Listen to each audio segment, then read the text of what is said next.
বেঁচে থাকার লড়াইয়ে কচ্ছপ খাচ্ছে গাজাবাসী। জিএম কাদেরকে গ্রেপ্তারের দাবিতে জাতীয় পার্টির রওশনপন্থীদের মানববন্ধন।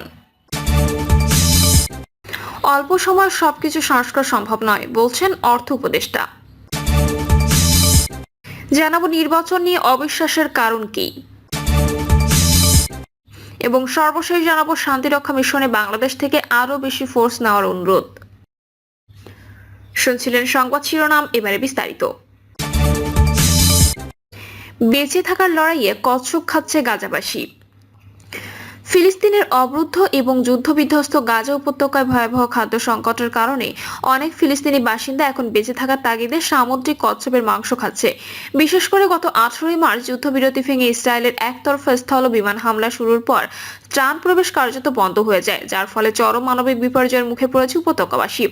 প্রতিবেদনে বলা হয়, খাবার না পেয়ে অনেক পরিবার এখন বিকল্প প্রোটিনের উৎস হিসেবে সামুদ্রিক কচ্ছপ রান্না করে খাচ্ছেন। এদের কেউ কেউ আগে কখনো কচ্ছপ দেখেননি, এমনকি ভয় পেতেন, তবুও ক্ষুধার তীব্রতায় বাধ্য হয়ে তারা এই নিষিদ্ধ প্রাণীকেও খাদ্য হিসেবে গ্রহণ করছেন।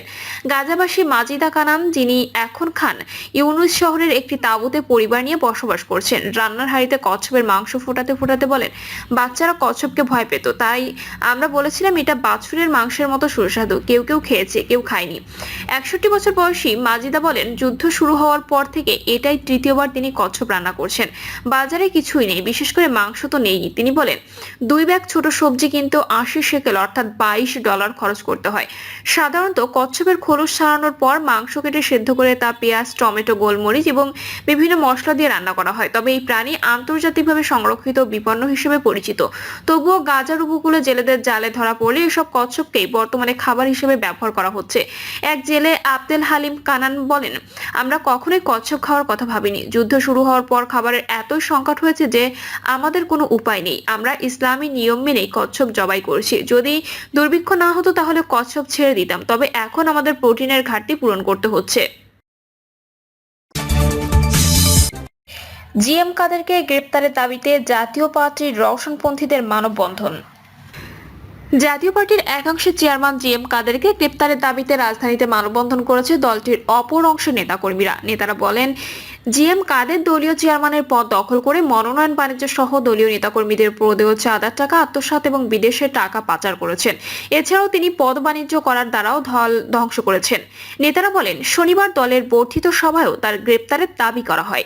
দুদক ইতোমধ্যে তার দুর্নীতি অনুসন্ধান করে অভিযোগের সত্যতা নিশ্চিত করেছে। তাই আমরা বর্তমান অন্তর্বর্তী সরকার ও দুদকের প্রতি অবিলম্বে জিএম কাদের গ্রেপ্তারের দাবি জানাই, অন্যথায় জাতীয় পার্টির নেতাকর্মীরা বৃহৎ কর্মসূচি গ্রহণ করতে বাধ্য হবে। অল্প সময়ে সবকিছু সংস্কার সম্ভব নয় বলছেন অর্থ উপদেষ্টা। অল্প সময়ের মধ্যে সবকিছু সংস্কার করা সম্ভব হবে না বলে মন্তব্য করেছেন অর্থ উপদেষ্টা ডক্টর সালেউদ্দিন আহমেদ। তিনি বলেছেন, আমরা এক ধরনের অন্তর্বর্তী সরকার, তবে আমরা জনগণের স্বার্থে কিছু ভালো সংস্কার শুরু করব, যাতে আমরা একটি পদক্ষেপ নিতে পারি যা রাজনৈতিক সরকার অনুসরণ করতে পারে। উপদেষ্টা জানান, তারা খুব অল্প সময়ের জন্য দায়িত্বে থাকাকালীন সংস্কার আনার চেষ্টা করছেন। তিনি আরো বলেন, আমরা ইতোমধ্যে নিম্ন মধ্যম আয়ের দেশের মর্যাদা থেকে উত্তরণ করেছি এবং বর্তমানে স্বল্পোন্নত দেশের মর্যাদা থেকে উন্নয়নশীল দেশে উত্তরণের পথে রয়েছি। তিনি বলেন, বাংলাদেশের অগ্রগতি সম্ভব হয়েছে ধারাবাহিক সরকার এবং জনগণের প্রচেষ্টার কারণে। নির্বাচন নিয়ে অবিশ্বাসের কারণ কি? আমাদের দেশে অন্তর্বর্তী সরকারের মেয়াদ সংক্রান্ত সুনির্দিষ্ট কোনো আইন কানুন কিংবা বিধিবিধান নেই। তাহলে এই সরকারের মেয়াদ কতদিন হবে? একটি সফল গণঅভ্যুত্থানের মাধ্যমে সেই অভ্যুত্থানের চালিকা শক্তির আকাঙ্ক্ষা অনুযায়ী এই সরকার গঠিত ও ক্ষমতায়িত হয়েছে। গণঅভ্যুত্থানে যেমন একটি লক্ষ্য ছিল, তেমনি গণঅভ্যুত্থানের পর সেই শক্তির তথা দেশের সংখ্যাগরিষ্ঠ মানুষের আকাঙ্ক্ষা অনুযায়ী রাষ্ট্রের কিছু সংস্কার কার্যক্রম বাস্তবায়ন সরকারের এজেন্ডাভুক্ত হয়েছে। সুতরাং ধরে নেওয়া যায়, ওই এজেন্ডাগুলো বাস্তবায়ন না হওয়া পর্যন্ত অন্তর্বর্তী সরকার ক্ষমতায় থাকবে।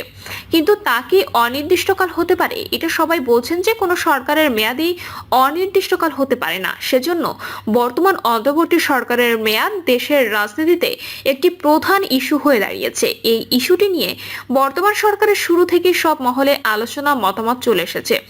অন্তর্বর্তী সরকারের পক্ষ থেকে তাদের মেয়াদ এবং সাধারণ নির্বাচনের সম্ভাব্য সময় সম্পর্কে শুরু থেকেই 2026 সালের জুনের মধ্যে বলে আসা হচ্ছে।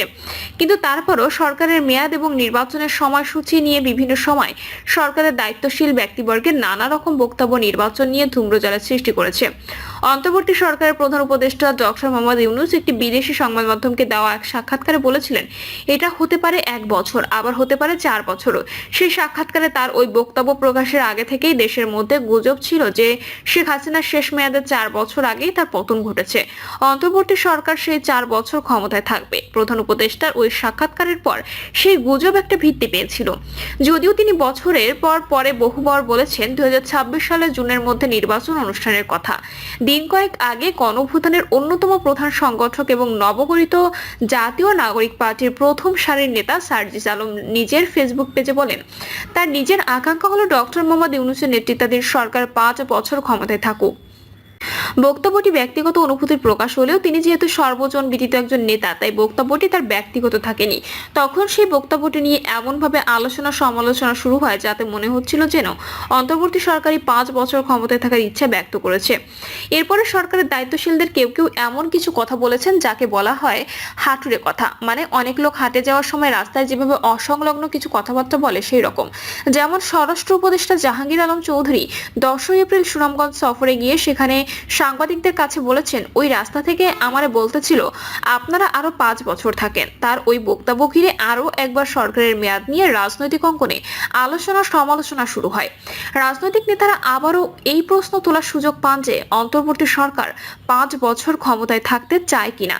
বিএনপির স্থায়ী কমিটির সদস্য আমির খসরু মাহমুদ চৌধুরী অন্তর্বর্তী সরকারকে উদ্দেশ্য করে একথাও বলেন যে দীর্ঘ সময় ক্ষমতায় থাকতে চাইলে নির্বাচিত হয়ে আসেন। অনির্বাচিত কাউকে দেশের মানুষ দীর্ঘ সময় মেনে নেবে না। বিএনপি নেতার ওই বক্তব্যের পরিপ্রেক্ষিতে সরকারের মৎস্য ও প্রাণী সম্পদ উপদেষ্টা ফরিদা আক্তার 12 এপ্রিল ঢাকায় এক অনুষ্ঠানে বললেন, আমরা অনির্বাচিত, এই কথা কে বলল? আমাদের তো ছাত্র জনতা যারা নাকি এই পরিবর্তনটা এনে দিয়েছে তারাই সরকার গঠন করেছে, তাদের দ্বারা নির্বাচিত আমরা। এসব বক্তব্য অন্তর্বর্তী সরকারের মেয়াদ নিয়ে বিতর্ক বা আলোচনা আরো বহুগুণে উস্কে দেয়। সর্বোপরি বর্তমানে দেশের প্রধান ক্রিয়াশীল রাজনৈতিক দল বিএনপি বারবার দাবি করার পরও অন্তর্বর্তী সরকার নির্বাচনের রোডম্যাপ ঘোষণা না করায়, এমনকি বিএনপির এই দাবির বিষয়ে সরকারের বক্তব্য বা অবস্থান কি সেটাও জনসম্মুখে স্পষ্ট করার কোনো প্রয়াস না নেওয়ায় অন্তর্বর্তী সরকারের দীর্ঘ সময় ক্ষমতা থাকার বিষয়টি এবং আগামী সাধারণ নির্বাচনের সময় নিয়ে রাজনৈতিক মহলের অবিশ্বাস জনমনেও বদ্ধমূল হতে শুরু করেছে। নির্বাচন নিয়ে সরকারের প্রতি সন্দেহ যেমন বাড়ছে, তেমনি সরকারের সঙ্গে অংশীজনদের এবং সর্বোপরি দেশের রাজনীতিতে সন্দেহ, অবিশ্বাস ও বিভাজন বা দূরত্ব বৃদ্ধির আশঙ্কা সৃষ্টি হচ্ছে বলে রাজনৈতিক বিশ্লেষকদের ধারণা। 16 এপ্রিল প্রধান উপদেষ্টার সঙ্গে বিএনপি প্রতিনিধি দলের আলোচনা এবং সফররত মার্কিন কূটনীতিকদের সঙ্গে জামায়াত ইসলামী এবং এনসিপি প্রতিনিধি দলের সাক্ষাৎ ও আলোচনা শেষে অন্তর্বর্তী সরকারের মেয়াদ এবং নির্বাচনের সময় নিয়ে অবিশ্বাস্য নতুন মাত্রা উন্নীত হয়েছে বলে ধারণা করা হচ্ছে। কারণ প্রধান উপদেষ্টার সঙ্গে বৈঠক শেষে বিএনপির মহাসচিব মির্জা ফখরুল সাংবাদিকদের বলেছেন, তাদের বারবার দাবি সত্ত্বেও নির্বাচনের রোডম্যাপ না দেওয়ায় প্রধান উপদেষ্টার সঙ্গে আলোচনায় তারা মোটেও সন্তুষ্ট নন। তারা আগামী ডিসেম্বরের মধ্যে নির্বাচন চান, কেননা সরকার রাজনৈতিক দলগুলোর মতৈক্যের ভিত্তিতে যেসব সংস্কার করার কথা বলছে তা 2-1 মাসের মধ্যে সম্পন্ন করা সম্ভব। কাজেই ডিসেম্বরে নির্বাচন দিতে কোনো সমস্যা হওয়ার কথা নয়। জামায়াত ইসলামী ও কূটনীতিকদের সঙ্গে আলোচনা শেষে সাংবাদিকদের বলেছে, তারা আগামী রমজানের আগেই নির্বাচন চায়, অর্থাৎ 2026 সালের ফেব্রুয়ারির মধ্যে নির্বাচন অনুষ্ঠান তাদের দাবি। যদিও জামায়াত এর আগে নির্বাচনের কোনো সময়ের কথা বলেনি, সব সময় বলেছে প্রয়োজনীয় সংস্কারের জন্য তারা অন্তর্বর্তী সরকারকে সময় দিতে চায়। জামায়াতের এই অবস্থান পরিবর্তনে দলের শীর্ষ নেতা সাম্প্রতিক ইউরোপ সফর এবং লন্ডনে বিএনপির চেয়ারপারসন খালেদা জিয়া ও তারেক রহমানের সঙ্গে সাক্ষাতের কোনো ভূমিকা থাকতে পারে বলে অনেক পর্যবেক্ষকের ধারণা। প্রিয় দর্শক, এই ছিল এখনকার সর্বশেষ সংবাদ। আপডেট সব সংবাদ পেতে চ্যানেলটি সাবস্ক্রাইব করে বেল আইকনটি ক্লিক করে রাখুন।